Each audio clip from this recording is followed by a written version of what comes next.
الله نحمده ونستعينه ونستغفره ونؤمن به ونتوكل عليه ونعوذ بالله من شرور انفسنا ومن سيئات اعمالنا من يهده الله فلا مضل له ومن يضلل فلا هادي له نشهد ان لا اله الا الله ونشهد ان محمدا عبده ورسوله أما بعد فإن خير الحديث كتاب الله وخير الهدي هدي محمد صلى الله عليه وسلم وشر الأمور محدثاتها وكل محدثة بدعة وكل بدعة ضلالة وكل ضلالة في النار. أعوذ بالله السميع العليم من الشيطان الرجيم. بسم الله الرحمن الرحيم.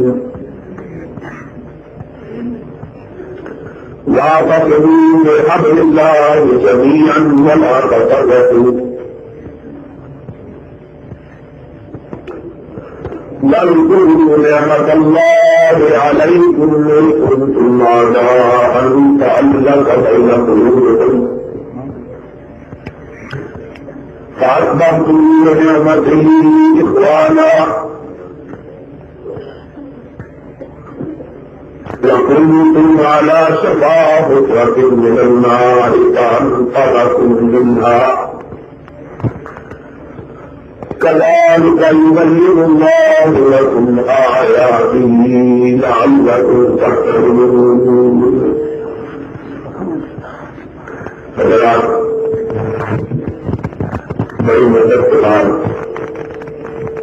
اور تیس بڑھتی ہے اور کئی موسم میں حاضری کا موقع بھی نظر آیا ہے. موسم خاصا کم ہے اور آپ حضرات مجھ سے کہہ کر میرے بہت سے ساتھیوں اور دوستوں کے خطابات سے مستفید ہو چکے ہیں اور میں سمجھتا ہوں کہ زیادہ دیر تک آپ کو بٹھائے رکھنا ظاہر بھی کچھ مناسب نہیں ہے. اس لیے میں نبی محترم علیہ الصلوۃ والسلام کی سیرت اور آپ کے زمانے کے حوالے سے چند ایک باتیں آپ کی خدمت میں کروں گا. سب سے پہلے کہ میں اپنی گفتگو کا اعلان کروں، میں اس بات کی طرف آپ کی طرف جہاز سے وصول کروانا چاہتا ہوں کہ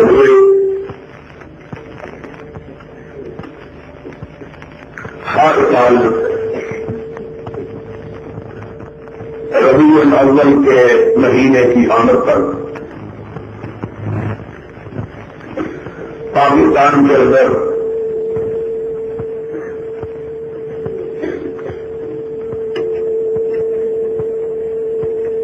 جو کہ مسلمانوں کا ملک ہے اور یا کوئی پتا نہیں ہے تو اس طرح سے کوئی ساری آنکڑے زیادہ نہیں سکتے.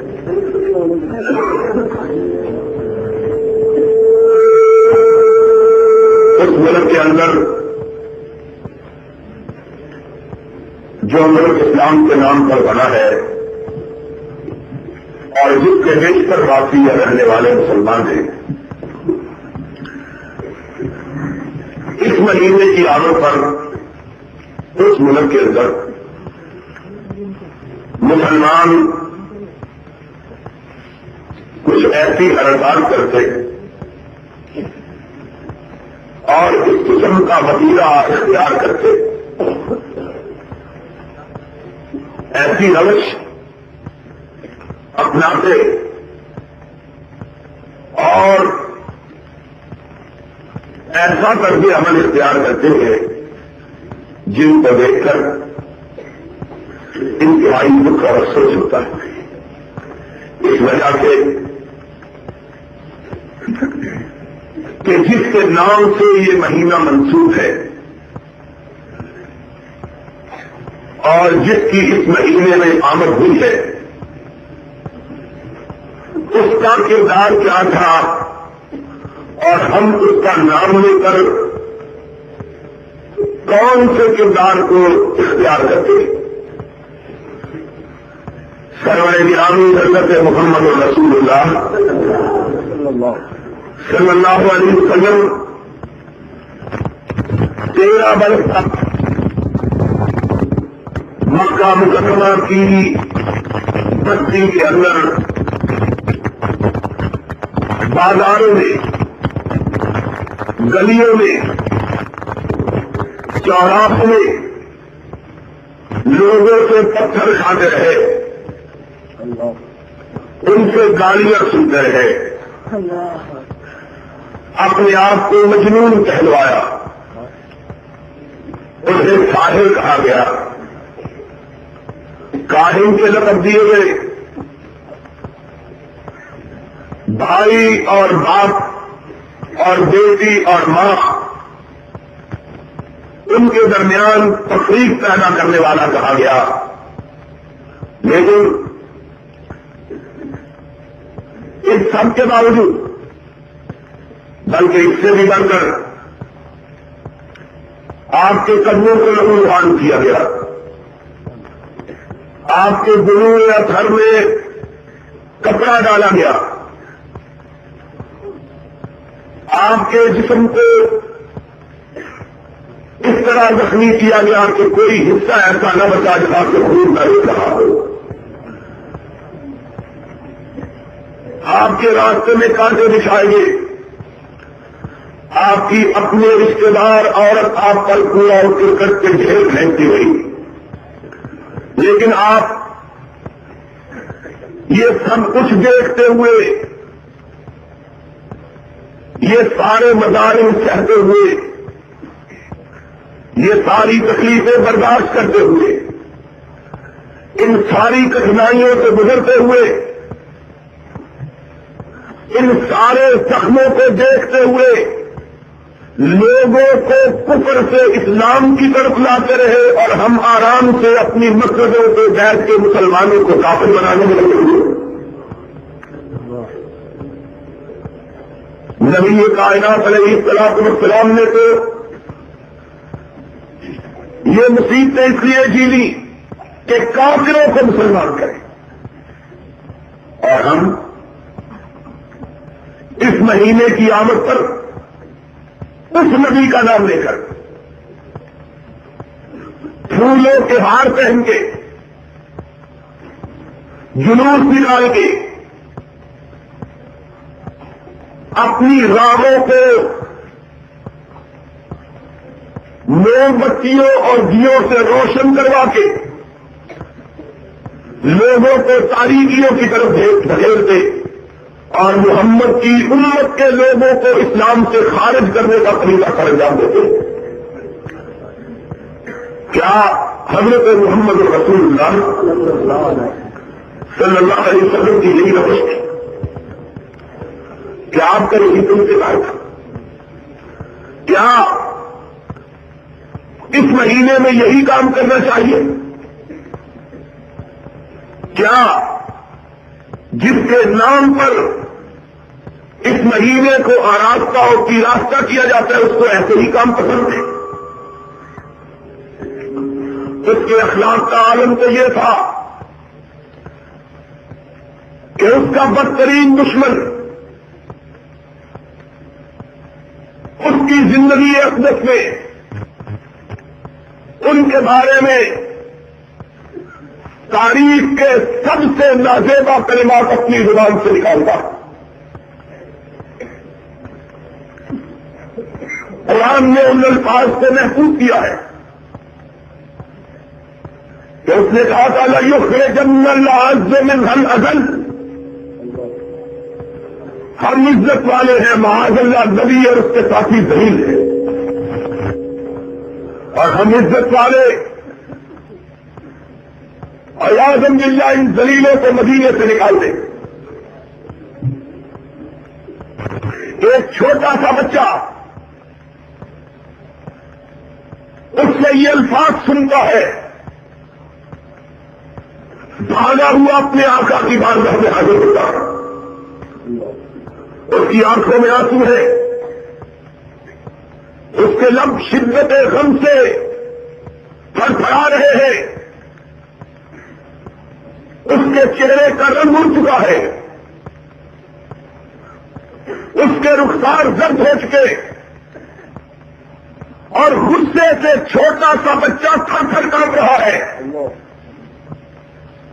میرے آقا پیار سے اس کے سر پہ ہاتھ رکھتے ہیں، فرماتے ہیں بیٹے کیا بات ہے؟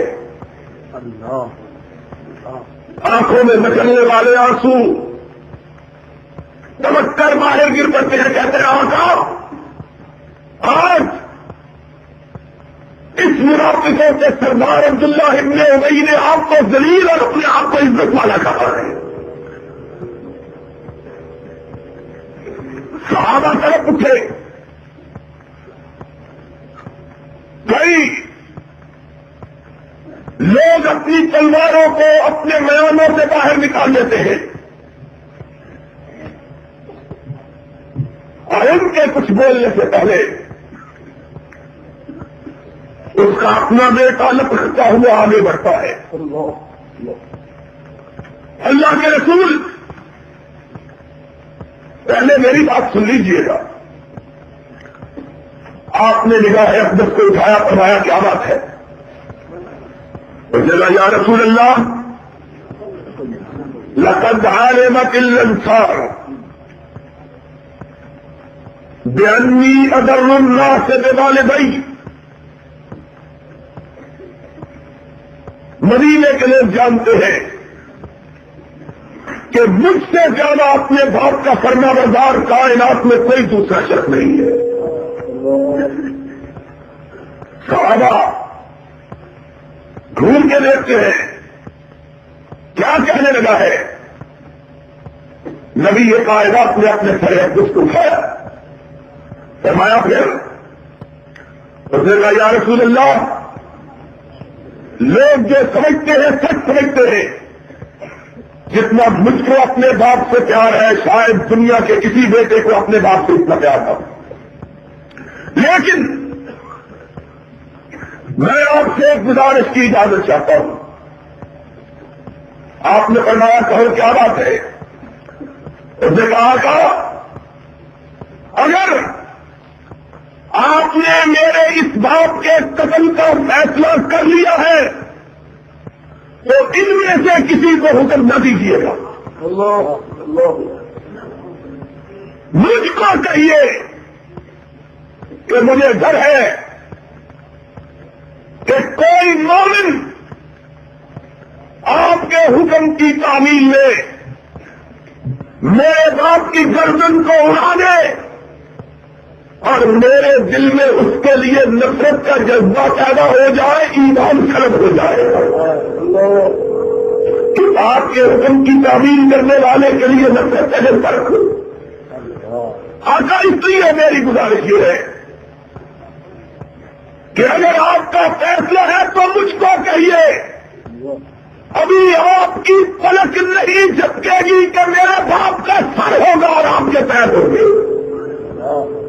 میں گردن کاٹ کے لاتا ہوں۔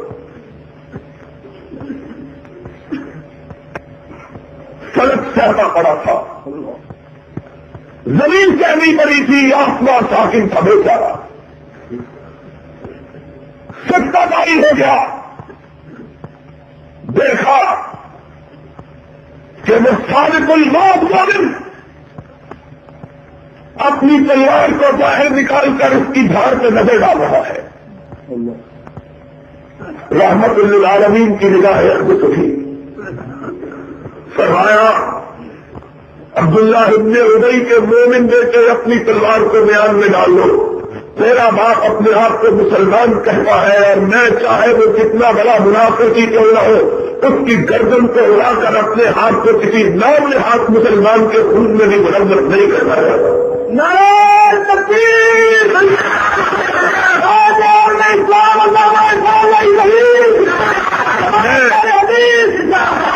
میں نہیں چاہتا کہ کسی مومن کے قتل کا، کسی مسلمان کے، مومن نہیں کسی مسلمان کے قتل کا ہوتا۔ یا رسول اللہ منافق ہے، کہا اس کا معاملہ اس کے رب کے ساتھ ہے، میں اسلام کا جھوٹا دعویٰ کرنے والے کو بھی کافر کہنا پسند نہیں ہے، تو تمہارا نبی چلے گا اور تم جن کو نہیں جانتے کہ ان کے ایمان کا کیا مقام ہے، تم نہیں جانتے رب کی نگاہ میں ان کی کیا عزت ہے، ان کا کیا احترام ہے، تمہیں کیا معلوم ہے کہ اللہ انہیں کس نگاہ محبت سے دیکھتا، تم معمولی اختلافات کی بنیاد پر ان کو کافر کہتے ہو؟ کیا جس کی سیرت کے نام پہ جلسے کرتے ہو اس کی تعلیمات یہی ہے؟ لوگ جس کا دن مناتے ہیں اس کے دن کو اس کی یاد سے روشن کرنے کے لیے وہ کام کرتے ہیں جو وہ کام کیا کرتا تھا۔ اگر کوئی موسیقار مر جائے اس کا دن مناتے ہوئے لوگ سازندوں کو بلاتے ہیں، گویوں کو بلاتے ہیں، چمٹا بجانے والوں کو بلاتے ہیں، ڈھولک پہ تھاپ لگانے والے کو بلاتے ہیں، کیونکہ اس کی روح خوش ہوگی میں یہی کام کیا کرتا تھا۔ شاعر مر جائے اس کے دن کو مناتے ہوئے لوگ مشاعرے کرتے ہیں، امیر مر جائے اس کی یاد تازہ کرتے ہوئے لوگ ادب پارے پیش کرتے ہیں، کوئی دلیر مر جائے، بہادر مر جائے، لوگ اس کی یاد میں لاتے ہوئے اس کی شجاعت کے تذکرے کرتے یا اس کی یاد میں سپاہیانہ کھیل کھیلتے۔ تم ربیع الاول کے مہینے میں جو کچھ کرتے ہو بتلاؤ، تم کس کی یاد کو زندہ کرتے ہو؟ ہم کو بھی بتلا دو۔ چمٹے بجاتے ہو تو معلوم ہوتا ہے کسی چمٹے بجانے والے کو یاد کر رہے ہو، ڈھولک پہ تھاپ لگاتے ہو، رقص کرتے ہو، مجرا کرتے ہو، گاتے ہو، جھومتے ہو، سلام بھرتے ہو، جعلی داڑیاں لگاتے ہو اور پھر ٹیپ لے کر گانے گاتے ہو اور فرصت ملے تو مومنوں کو کافر بناتے ہو، کس کی یاد تازہ کرتے ہو؟ ہم کو بھی بتلا دو۔ اور ان میں سے کوئی ایک کام اگر میرے آقا نے کیا ہو تو ہماری غلطی نکال دو، ہم تو بڑے سیدھے سادے لوگ ہیں، آقا کا نام آ جائے گا ہم اپنی گردن کو جھکا دیں گے، ہمیں تو اس سے پیار ہے، ہم تو اس کی مہر کے غلام ہیں، ہم تو اس خط کو اپنی آنکھوں سے لگاتے ہیں، اپنی پیشانی پہ سجاتے ہیں جس کی اس کی مہر لگی ہوئی۔ ہم کو جانتے ہی اس کو ہے، کائنات میں کسی دوسرے سے ہماری واقفیت ہی نہیں ہے، اور وہ تو بھول سکتا ہے جس نے بہت سے لوگوں سے دوستی رکھی ہوئی ہے کہ پتہ نہیں کس کا خط آیا ہے، اس کو تو غلطی لگ جاتی ہے جو ہر جاری ہو کہ پتہ نہیں کس نے سندیشہ بھیجا ہے، کس نے پیغام بھیجا ہے، اور جس نے جی میں ایک کو بتایا، من ایک سے لگایا ہو، وہ تو اس کے خط کی خوشبو دیکھ کے کیا دیتا ہے کہ مدینے سے خط آیا ہے۔ ہم کو بتا دو، ہم آنے کے لیے گزارا،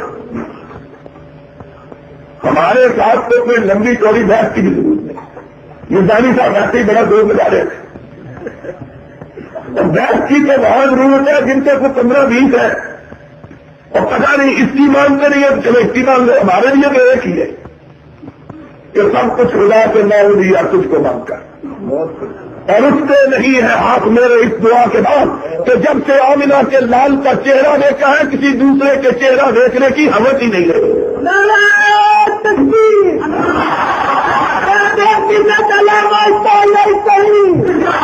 ہماری تو بات ہی بڑی مختصر، ہمارے لیے تو اس ایک کا پیغام کافی ہے، ایک کا پیغام ہم کو سنا دو، ہمارے سر مت ہے، اور کہتے ہیں تمہارا دل اتنا چھوٹا ہے کہ ایک کے سوا اس میں کوئی بچہ ہی نہیں. ہم نے کہا اتنا سب ہے اور یہ اس کی محبت سے لبالب بھرا ہوا ہے اور اب اس میں کسی دوسرے کی محبت کا ایک قطرہ بھی ڈالے جانے کی گنجائش باقی خطا ہے, قصوروار ہے, غلطی ہو گئی ہے اقراری مجرم ہے. ہمارا دل اتنا ہی ہے اور اس سارے دل کو ہم نے بھر لیا ہے مدینے والے کی محبت سے. اب اس میں کسی دوسرے کی محبت کا قطرہ بھی ڈالا جا سکتا تمہارا دل دکھن سے بھی بڑا ہے کہ پاک بدن سے لے کر بسرے تک ہر کی محبت اس میں بڑی ہوئی. ہم تم کو کچھ نہیں کرتے, ہم تمہیں دیکھتے ہیں کہ جھومتے ہو جاتے ہو کہ دل کے ٹکڑے ہزار ہوئے, کوئی یہاں گرا کوئی وہاں گرا. ہم تمہیں دیکھتے ہیں تمہارا دل بہت بڑا ہے, کئی تصاوب مل کر اس کے ٹکڑے ٹکڑے کریں تب بھی اس کو نہیں ٹکڑے ٹکڑے کر سکتے. ہمارا تو ہے ہی اتنا تھا. اس لیے نہ کسی کو دیکھ کے مچلتا ہے, نہ کسی کا چہرہ دیکھ کے پھسلتا ہے. تم نے اس کا نام سنا ہوا ہے اور ہم نے نام تو نہیں سنا, ہمارے رگے پہ میں سرایت کیے ہوئے ہیں. ہم نے تو یہ سمجھا ہے کہ عشق تو ایک سے ہوتا ہے, پیار سے, اور اسی کو یار کہتے ہیں جو ایک کو مانے, اور جو جگہ جگہ جی لگائے اس کو یار نہیں کہتے, ہر جائی کہتے. تمہارے اور ہمارے پیار میں اتنا ہی فرق ہے جتنا شیخ صاحب بھی لکھا ہے. اس نے کہا ایک بابا جا رہا تھا بازار میں, ایک خوبصورت خاتون وہاں سے گزری. بابا جی نے کبھی اتنی خوبصورت عورت دیکھی نہیں تھی, دل پکڑ کے بیٹھے. اب پیچھے پیچھے چلنا شروع ہو گیا, بابا تیری مت ماری گئی, بڑھاپے میں تجھ کو کیا ہو گیا ہے؟ کیا ہوگا بیوی میں عاشق ہو گیا. اس نے کہا اگر عاشق ہی ہونا تھا بدبختہ تو میری بہن کے عاشق ہوتا جو مجھ سے بھی زیادہ خوبصورت ہے. بابا کچا تھا, اس نے کہا وہ کیوں ہے؟ اس نے کہا پیچھے آ رہی ہے. اس نے پیچھے مڑ کے دیکھا, اس سے تھپڑ مارا, اس سے کہتا عاشق ہوتا تو پیچھے مڑ کے دیکھنا گوارا. ہم کو بھی دیکھو اور جماعت اسلامی والا سن لو, ہم کو یہ کہنا کہتے ہو شریعت بل نہیں مانتے اور نہیں مانتے اس لیے کہ اس میں مدینہ والے کے ساتھ کسی دوسرے کا بھی نام لکھا ہوا ہے. نعرہ تکبیر, نعرہ تکبیر,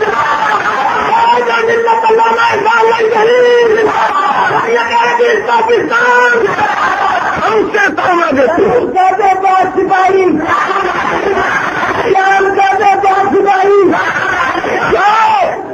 کوئی لے کے آؤ سکتا ہے جس پر تلنگانہ کے لال کا نام لکھا ہوا ہو. خدا کی قسم ہے ہم کریں گے بھی نہیں, سر دے دیں گے. کہیں گے آمینہ کے لال کا نام تو لکھا ہوا ہے.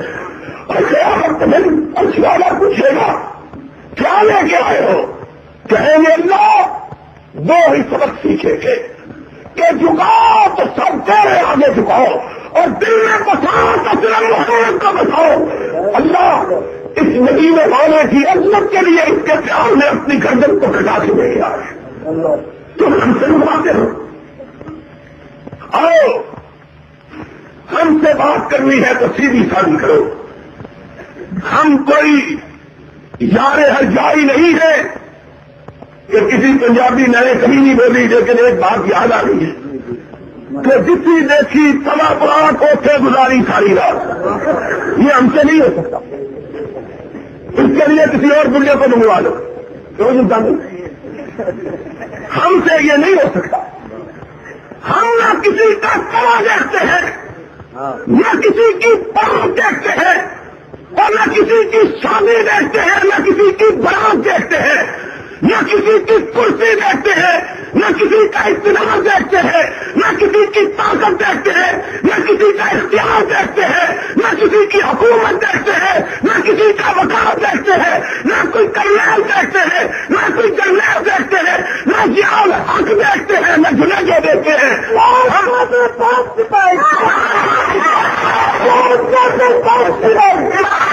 ہم کو دکھانا ہے،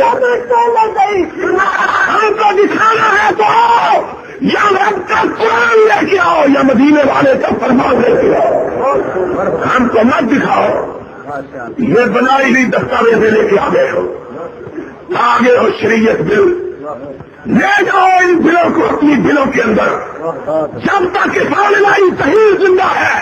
اس پاکستان کی فضا میں اگر لہرائے گا تو آمنہ کے نام کا پرچم لہرائے گا۔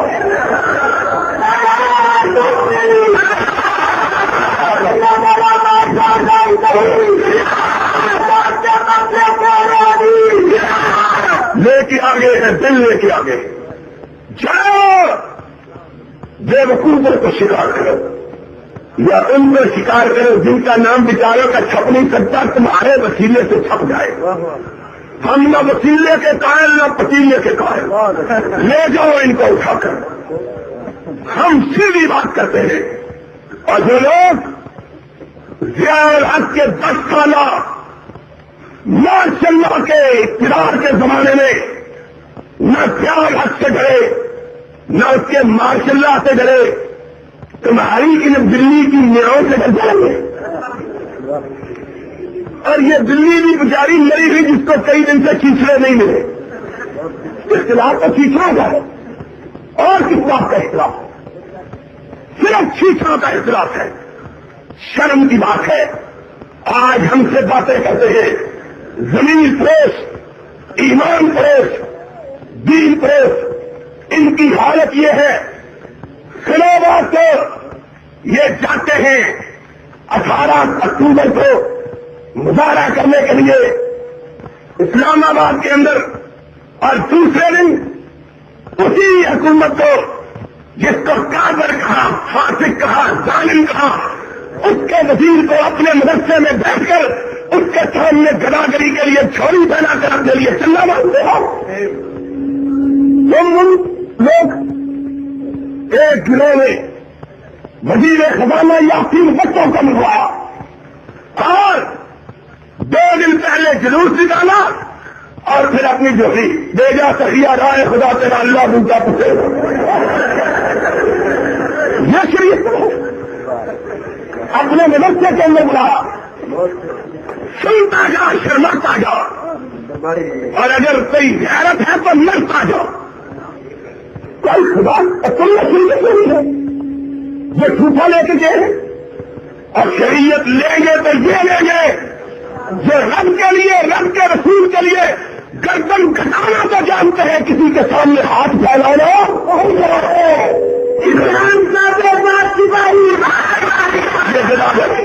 جناگر خدا کی قسم ہے۔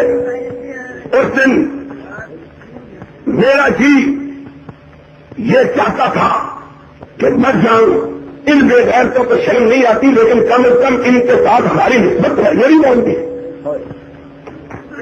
یہ بھی بول دی۔ 2 دن صبر نہیں ہو سکا، 2 دن نہیں صبر ہو سکا، 2 دن اپنے گداگری کے کتے کو بند کر کے رکھے، 2 دن نہیں کر سکے۔ اسی مدرسے سے ووٹ میں سے لکھی، اسی مدرسے کا اعلان ہوا اخبارات میں، یہاں سے بسیں جائیں گی مظاہرہ کرنے کے لیے، اور اس کی قیمت کی صدر رسول ہے۔ جنگ میں چھپی خبر، مائرت میں چھپی، امروز میں چھپی، مشرق میں چھپی، کہا ہماری بات ماننے رکھے گا، نہیں مانتے کرنے پھر اسی طرح سے گزارا کر لیں گے۔ ان سے اسلام آئے گا۔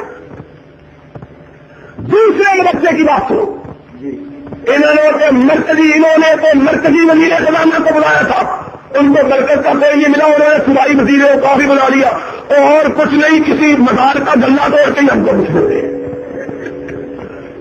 یہ لوگ ضیاء الحق کے ہاتھ چومنے والے۔ ایک مولوی کہتا ہے عالم دین چین کا ہاتھ چومنا حرام ہے، جہاز ہم کا ہاتھ چومنا خراب ہے. لوگوں کی داڑیوں کا اعتراض کرتے تمہیں جاؤ کی منہ سے نظر نہیں آئی،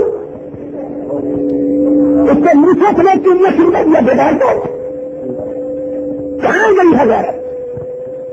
کہاں گیا ہے ایمان؟ کہاں گئی ہے شریعت؟ سنو، شریعت کے لیے لڑیں گے تو اہل حدیث 20 فوج کا دیوانے لڑیں گے.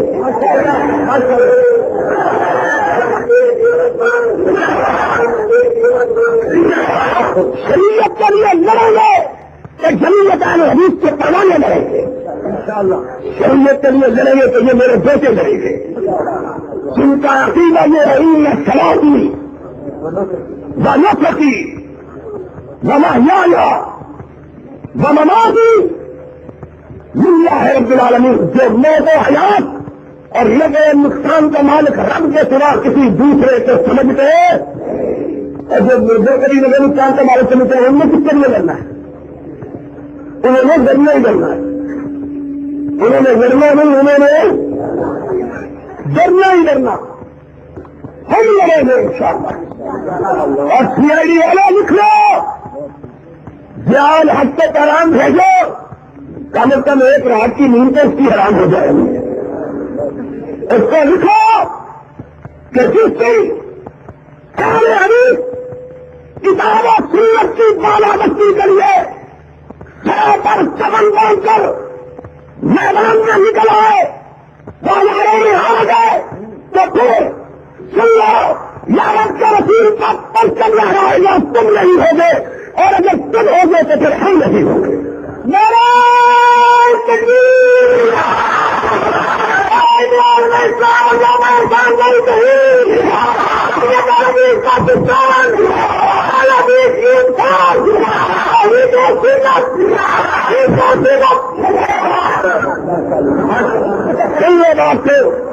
آج کہتے ہیں شریعت میں، اور یہ دل لے کے آگے شریعت کے نام پہ کوئی بات نہیں غلطی لگ جاتی ہے. مولوی صاحب بھی جذبے میں نعرے مار رہے تھے، ان کو نہیں کہا تھا کہ آپ جذبے میں پوری طرح ہوش و حواس سے رکھیں.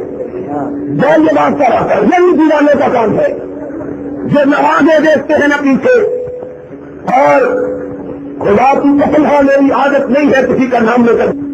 ان میں سے ایک بڑا موضوع وہ تھا جو آج بڑا رستم زبان بنے ہوئے ہیں. ہم کو پتا ہے یہ لڑائی کتنی دیر تک چلے گی، اور ہم سب کو جانتے ہیں. کبھی کبھی میں کہا کرتا ہوں مجھ میں ظاہر ہے تمہارا باطن، مونت سنواؤ کہ میں وہابی ہوں. ہم سے کوئی چیز تمہاری مرضی نہیں ہے. ہم جانتے ہیں تم لڑائی کے میدان میں اس وقت نکلتے ہو جب علاقے کے تھانے دار سے اجازت لے لیتے ہو. تم اتنے بہادر ہو، جب تک علاقے کا تھانے دار اجازت نہ دے تم نے کبھی لڑائی کی بات بڑے عدالت میں. ہم جانتے ہیں، اور انہیں کو دیکھ کر اقبال نے کہا تھا میں جانتا ہوں انجام اس کا جس مارکے میں ملا ہو غازی. یہ ملا لڑک جاتا ہے آواز ادا سے. اس کو ہم جانتے ہیں یہ کتنے دلتے میں اور کتنے پانی میں ہے، اور حکومت بھی جانتی ہے. اسی لیے ان کی تقریریں بھی، ان کے جلسے بھی، ان کا احتجاج اسلام آباد میں بھی ہوتا ہے، کوئی ان کو نہیں روکتا. اور ہم جاتے ہیں کسی جگہ، تھوڑے دور اس بیچارے کی چھٹی جو ہے وہ ختم ہو جاتی ہے. ایک ایسی صاحب یہاں کے اتنے شریف آدمی ہے، میں جانتا ہوں، میں بھی تعریف نہیں کرتا، میں تو بیچارے میں کر بھی لگے. وہ بیچارہ 8 میل دور بعد ہمارے آنے کی آمد کی خبر سن کر بیچارے بعد شریف آدمی، اور ہم آتے ہیں جب کبھی باری ہو جاتی ہے، جانتے ہیں وہ آ رہے ہیں کہ یا اپنا گھرے بانٹا یا دامن جب بانٹا، اور سب پارلیمنٹ ہاؤس کے باہر مظاہرے کے لیے دکھاتے ہو. کوئی تمہیں نہیں روکتا. کیوں نہیں روکتا؟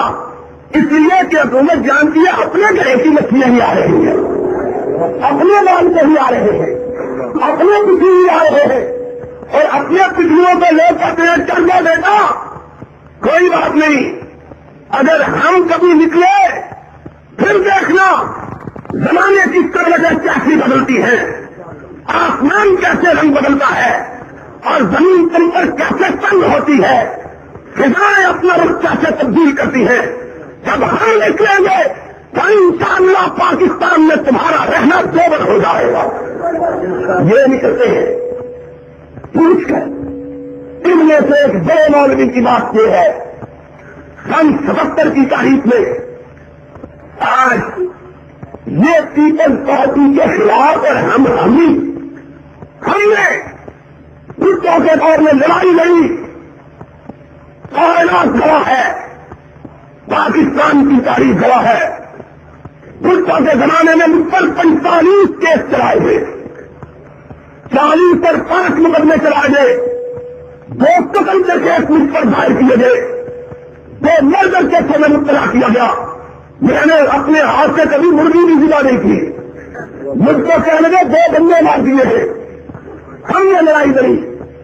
یہ اگر مولانا حافظ ابراہیم کبیر پوری کا وقت ہوتا، فرصت ہوتی تو آپ کو بتلاتے. جب ہم بھٹو کی آمریت سے للکا رہے تھے، یہ رات کی تاریکیوں میں چھپ کر بھٹو سے ٹکٹیں مانگ رہے تھے. آج بڑے رستم زمان بنے ہوئے اس زمانے کی بات کرتا ہوں. ان میں سے ایک بڑا مولوی ہمارے ساتھ تھا. سن 77 کی تاریخ چل رہی تھی، ہم نے 72 سے تاریخ چلا رکھی تھی. جس دن بھٹو اطلاع سے آیا، سب سے پہلی اس کے خلاف تقریر 2 آدمیوں نے کی تھی. ایک آواز شیخ مرحوم سے، دوسرا میں تھا. موسی دروازے کے اندر کھڑے ہو کر ہم نے بھٹو شاہی کو للکارا اور میں نے تب کہا تھا، بھٹو سن لو، ساری کائنات تیری خدائی کو مان لے، وہاں بھی تیری خدائی نہیں مان سکتے. ہم نے صرف عرش والے کی خدائی مانی ہے. پھر 77 تک لڑتے ہیں اور 77 کو ساری کائنات باہر نکلی.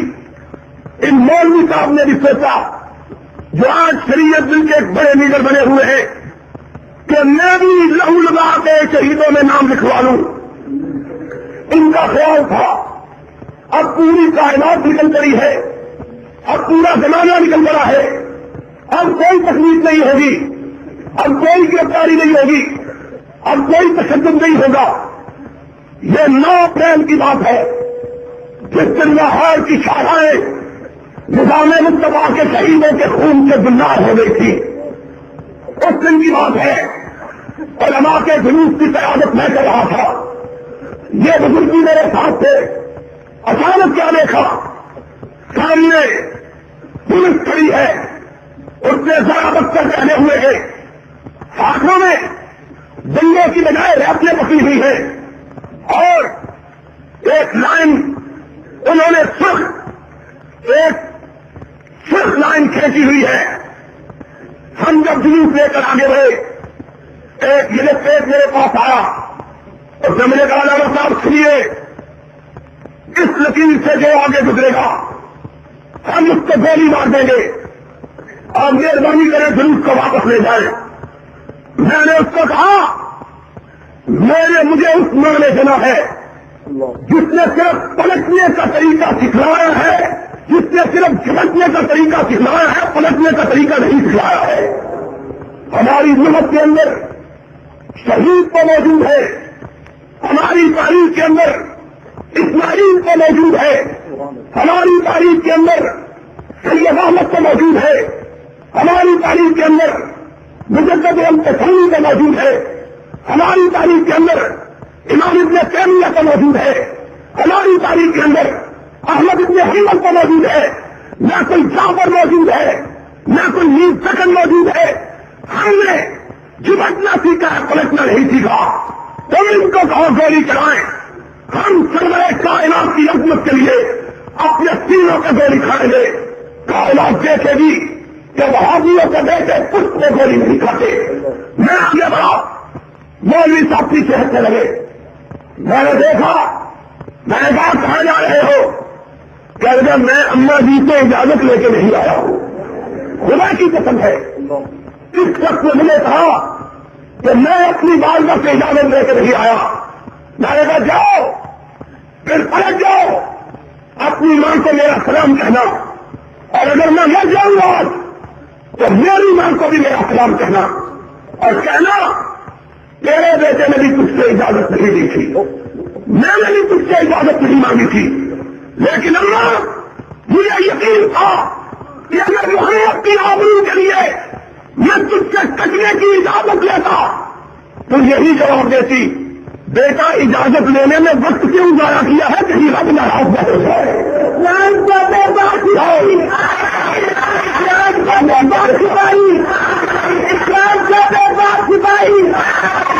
ہم جانتے ہیں ان لوگوں کی حیثیت کیا ہے، کتنے ان کے پانی ہے، ان کی چھوٹوں کا کیا عالم ہے، اور کعبے کے رب کی قسم ہے تم محمد کے نام گرامی کو لے کے آؤ، تم خدا کی توحید کا ڈنکا بنا کے آؤ، شریعت بل لے کے نہیں آؤ، شریعت لے کے آؤ۔ میں تمہارے تھا اگلی سبھا میں گولی کھانے کے لیے تیار، اور اپنے پورے ساتھیوں کو محمد کی آبرو سے کٹوانے کے لیے تیار ہوں۔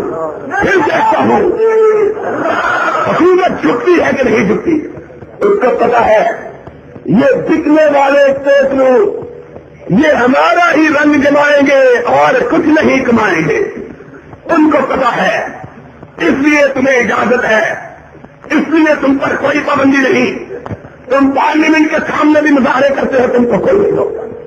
تو بات میں یہ کہہ رہا تھا دوستو، یہ مقدس مہینہ اس لحاظ سے بابرکت مہینہ کہ اس مہینے میں رحمت کائنات کی ولادت کی، اور اس رحمت کائنات کی کہ وہابیوں نے جس کے سوا کسی دوسری شخصیت کا چہرہ دیکھنا گوارا، کسی ایک کو دیکھا، اسی کو اپنے من میں بسایا، اسی سے اپنا جی لگایا، اس شخص کی عظمتوں کا کیا کہنا، اس انسان کی عظمتوں کا کیا کہنا، اس بشر کی بلندیوں کا کیا کہنا کہ لوگ اس کو مار رہے ہیں، وہ مار کھا رہا ہے، اور جب پیٹنے والے پیٹ پیٹ کے تھک جاتے ہیں وہ دم لینے کے لیے رک جاتا ہے، اس کی نگاہیں آسمان کی طرف اٹھ جاتی ہے، آسمان سے اللہ کا فرشتہ آ جاتا ہے، اے اللہ کے محبوب جب تجھ پہ پتھر پڑ رہے تھے آسمان والے ڈر رہے تھے، کونین سہنا ہوا تھا کہ آج شعبہ روز محشر سلطان بابر کو بے گناہ کو لوگ مار رہے ہیں، کہو ان کے لیے کیا سزا تجویز کرتے ہو؟ وہ اپنی نگاہیں آسمان کی طرف اٹھا کے کہتا تھا، اللہم اہد قومی فإنہم لا یعلمون، اللہ میں ان مارنے والوں کا بھی برا نہیں چاہتا، میں ان کے لیے بھی یہی چاہتا ہوں کہ اللہ یہ مومن ہو جائے اور تیری جنت کو حاصل کر لے۔ تو وہ تو مار کھا کے لوگوں کو اسلام کا درد دیتا رہا، اور معاف کرنا تم مسجدوں پہ بیٹھ کے، تم مسجد کے محرابوں میں بیٹھ کے، تم ممبروں کے اوپر براجمان ہو کے لوگوں کو کافر کہتے ہو، قصور کیا ہے اور گناہ کیا ہے؟ اور دنیا کی بد سے بدترین حکومتوں کی یہ روش رہی ہے، ماشاء اللہ کائنات کا سب سے ذلیل ترین نظام ہے، اس کی بھی یہ روش ہے کہ ملزم کو سزا سنانے سے پہلے اس پر پردے جرم عائد کی جاتی ہے، چاہے وہ فرد جھوٹی ہو یا سچی، اس کو کہا جاتا ہے تمہارے اوپر الزام یہ ہے، تم نے یہ کام کیا ہے، اور ہم کو کافر بنانے والے، ہم کو ہماری پردے جرم کو سنا دو، ہم نے جرم کیا کیا ہے؟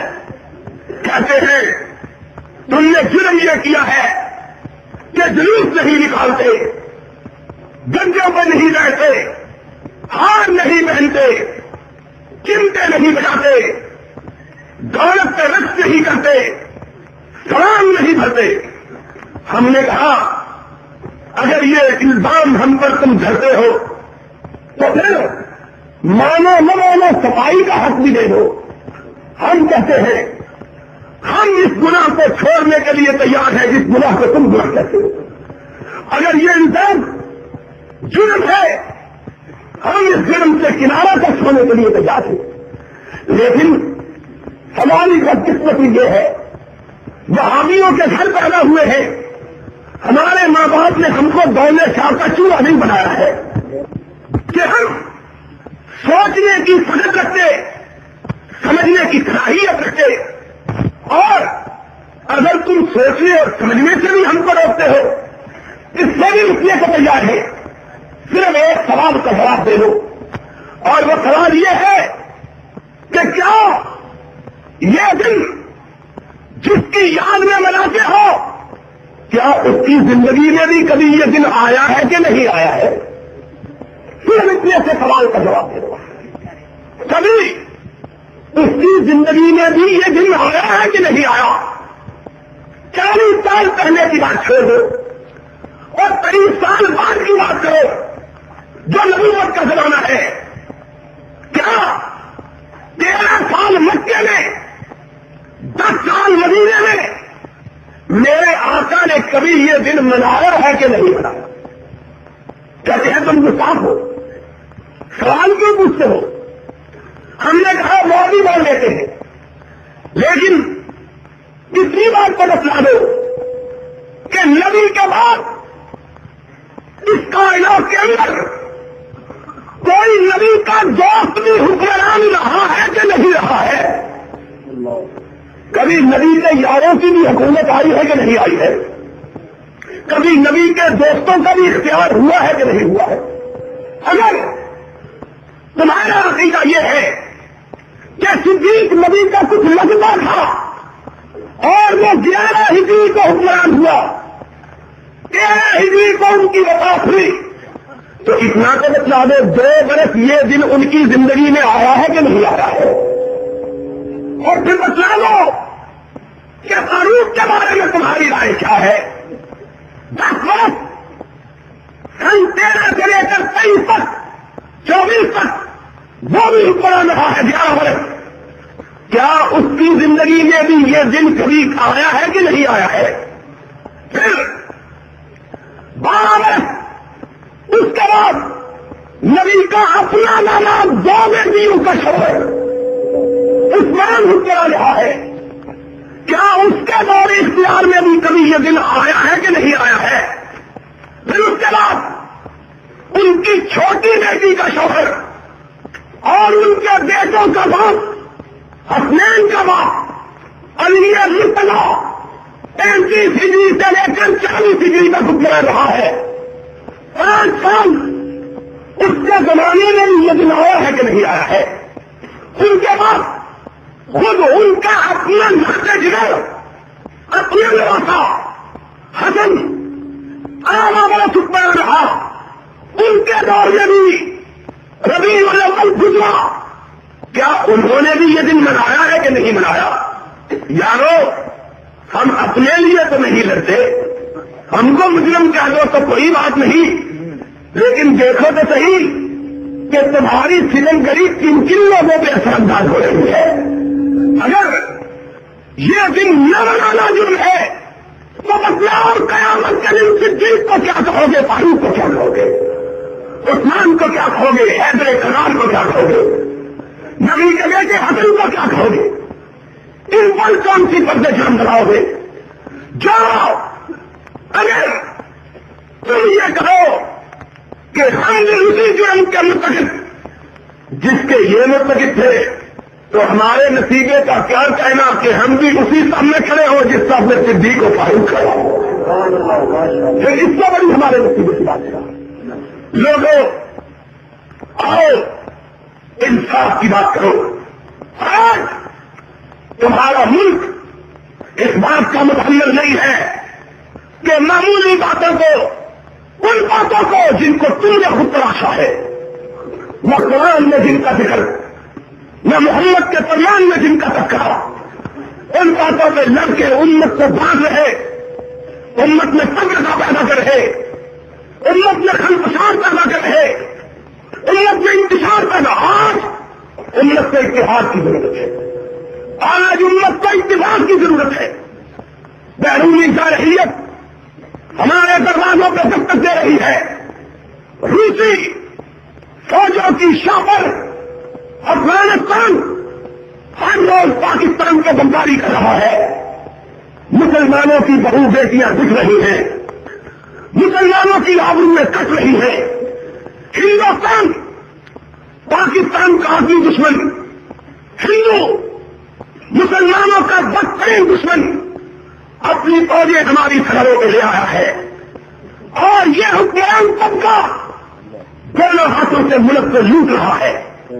پنجاب کے وزیر اعلیٰ کے بارے میں فرنٹیئر پوسٹ 3 نومبر کے اندر چھپا ہے کہ اس وزیر اعلیٰ نے پنجاب کا اربوں روپیہ لوٹا ہے.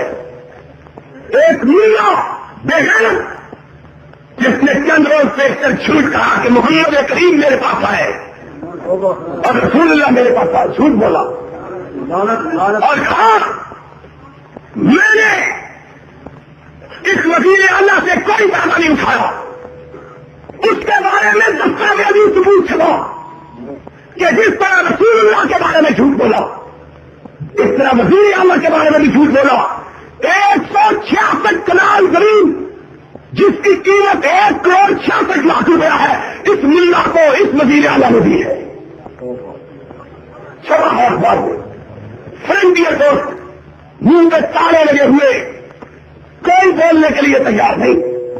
1,66,00,000 کی زمین اس ملا کو دی گئی, زمین فروشی کے لیے, دین فروشی کے لیے. آج ایسے وقت میں قوم کو اتحاد کی اتفاق کی ضرورت ہے کہ قوم یکجہتی اتحاد کا مظاہرہ کر کے اندرونی دشمنوں کے خلاف بھی سب آ رہا ہو, بیرونی دشمنوں کے خلاف بھی سب آ رہا ہو. اور یاد رکھو آج روس جیسی بڑی طاقت اور ہندوستان جیسی بڑی قوت کو جہاد کے جذبے کے بغیر شکست دی جا سکتی صرف جہاد کے ذریعے, اور جہاد کے لیے اتحاد ہونا ضروری ہے. سب سے پہلے اتحاد پھر جہاد.